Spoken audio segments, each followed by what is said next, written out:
கடை திறந்துருக்கா? யாராவது இருக்கீங்களா? வாங்க உட்காருங்க. நன்றி சார். வெட்ட ஆரம்பிக்கிறதுக்கு முன்னாடி ஒன்று சொல்லணும் சார். என்கிட்ட அவ்வளோ மணி இல்லை சார்.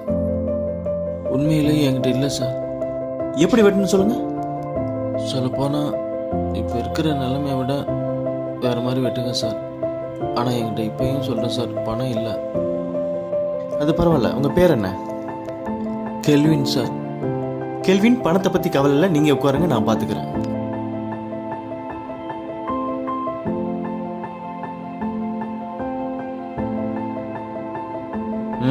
எப்படி இருக்கு கெல்வின்?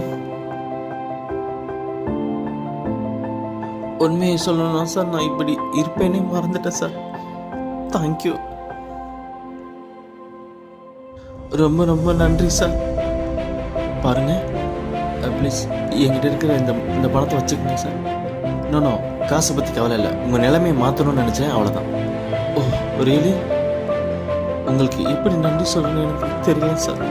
கண்டிப்பாக நான் இன்னைக்கு ஒரு வேலைக்கு போவோம் சார். வேலைக்கா? ஒரு நிமிஷம் இருங்க, வரேன்.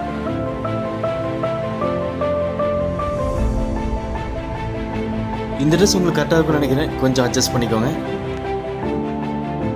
அதுக்கப்புறம் இந்த கோட்டையும் போட்டுக்கோங்க.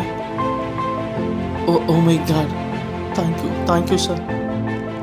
ஆனால் ப்ளீஸ் சார், நான் கண்டிப்பாக உங்களுக்கு ஏதாவது ஒன்று கொடுக்கணும்னு நினைக்கிறேன் சார், ப்ளீஸ். இல்லை வேண்டாம்,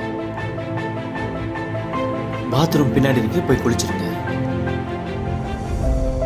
பிறகு அவன் ரியல் எஸ்டேட்டில் முதல் கட்ட தேர்வில் வெற்றியடைந்து படிப்படியாக ஒவ்வொன்றையும் கற்றுக்கொண்டு ரியல் எஸ்டேட் துறையில் மிகப்பெரிய ஜாம்பவானாகிறான்.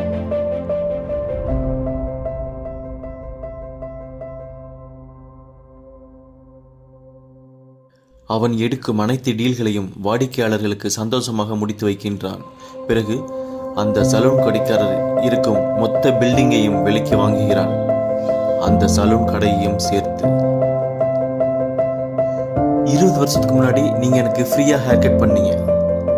என்னால் அதை மறக்கவே முடியாது. நீங்க சொன்னீங்க அன்னைக்கு, அன்பை நீங்க இந்த உலகத்துக்கு கொடுத்தீங்கன்னா அது திருப்பி கண்டிப்பா ஒரு நாள் கிடைக்கும்னு. அது உண்மைதான். இன்னாங்க, நீங்க கொடுத்த அன்பு உங்களுக்காக திரும்பி வந்திருக்குது. ஓ மை காட், என்னால் இதை நம்பவே முடியல. எனக்கு கொடுக்கறதுக்கு காசு இல்லை. நீங்க எதுவுமே கொடுக்க வேண்டாம்.